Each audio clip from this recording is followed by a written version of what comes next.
মানব সভ্যতার ধারাবাহিক ইতিহাস পর্যালোচনা করলে দেখা যায়, নিবিড় বৃক্ষশোভিত অরণ্যের শ্যাম সিদ্ধ সৌন্দর্যের পটভূমিতেই উন্মেষ ঘটেছিল মানুষের আদিম সভ্যতার। প্রাচীনকাল থেকেই অরণ্যের বিভিন্ন গাছপালার সাথে মানুষের জীবন ও জীবিকার একটা অচ্ছেদ্য সংযোগ গড়ে উঠেছে। বৃক্ষের প্রয়োজনীয়তা।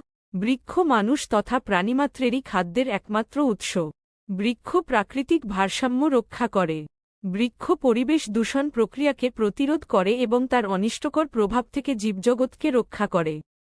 বৃক্ষের বিভিন্নমুখী অবদানকে বাদ দিয়ে মানব সভ্যতার ক্রমবিবর্তন বা উত্তরণের কথা কল্পনাই করা যায় না। বৃক্ষ খাদ্যের উৎস, শক্তির উৎস।